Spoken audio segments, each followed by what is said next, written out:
I'm Kardena, and we're going to go over some of the foods that you do not want to eat if you're on a vegetarian weight loss diet.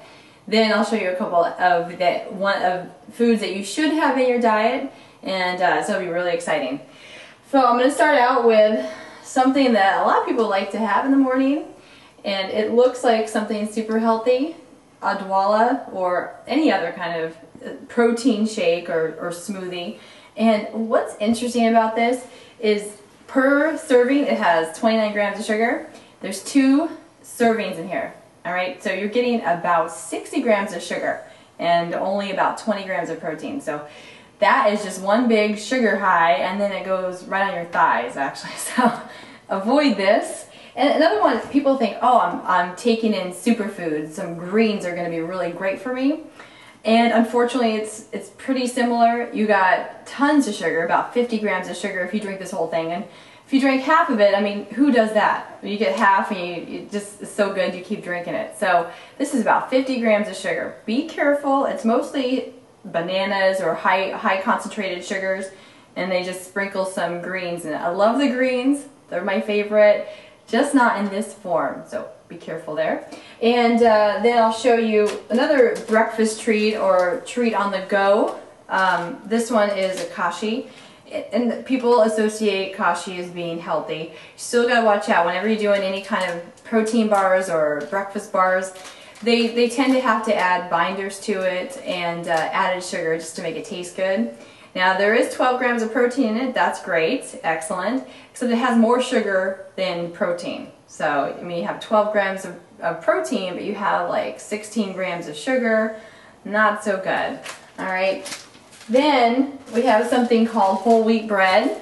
And, well, the thing about whole wheat bread is basically all bread is made of wheat. So that's not anything exciting or there's nothing groundbreaking about that.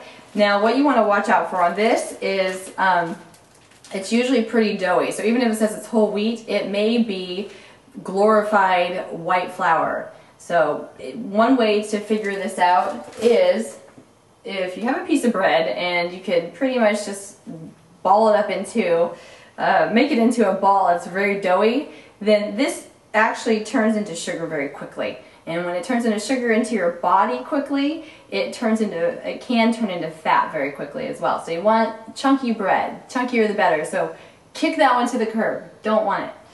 Alright, now we have some frozen foods, and these are great because if you're on the go. However, they aren't that healthy for you. The thing about this one is it's high in sodium, high in carbs, alright? It's a vegetarian butternut squash ravioli. Sounds great, but it's just too high in carbs. It's probably double the carb content that you should have. This one's a better alternative because it does have a high amount of protein, a higher amount, probably like 25 grams of protein. Still gotta watch out for the sodium because it's about 700 milligrams. Alright, so gotta offset that somewhere else in your diet if you're gonna eat this, but I would just try and stay away from it, but you know, you can get away with it once in a while. Now, I'm going to show you one more here. This is another breakfast drink, okay? And the reason I'm showing you this one is because it distinctly says Slim Fast on the label. Now, labels, you have to basically look beyond the label, go to the ingredient list on the back, and really see what's in it, okay? So the first ingredient on this, by the way, is sugar. And then it has oil in it. So if you're making a breakfast drink, would you put sugar number 1 and oil second? The third is protein powder. However, in one serving, there's only 2 grams of protein. It says if you add it to 8 ounces of milk, then you have 10 grams of protein. So what's the point of putting this in there then? I mean, you're having like sugar and milk. That's it. So kick this one to the curb too. A lot of people love to have burritos or wraps, quesadillas, that sort of thing. I have some healthier options for you in terms of the tortilla. The flour is really what you have to be aware of, okay, or be careful of. It tends to be more on the white flour side or too high in the refined carb area. So I have one here it's by La Tortilla Factory. It's a low carb. And most of it is fiber. It's a high fiber, probably about 7 grams of actual carbs.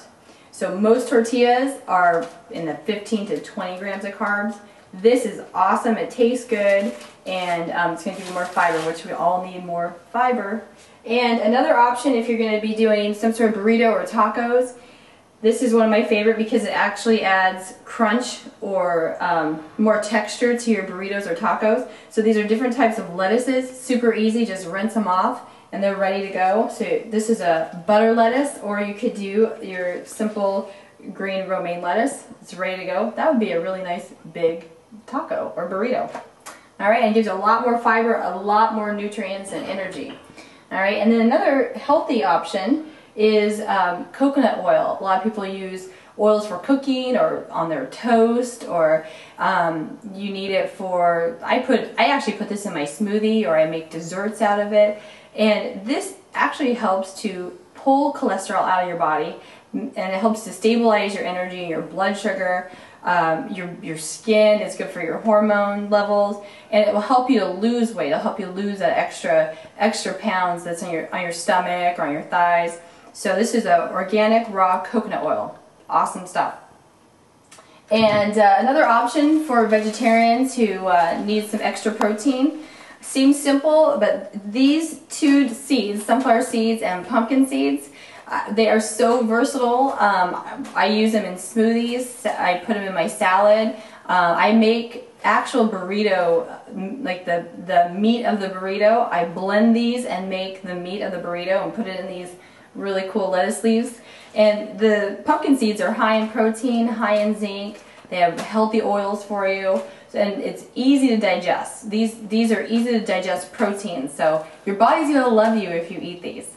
So that's just a couple of the items that you will see on our 10 foods not to eat on the weight loss diet. I gave you some healthy options as well, so be sure to go and check out the 10 foods not to eat, and check out the rest of it. I think you'll really like it.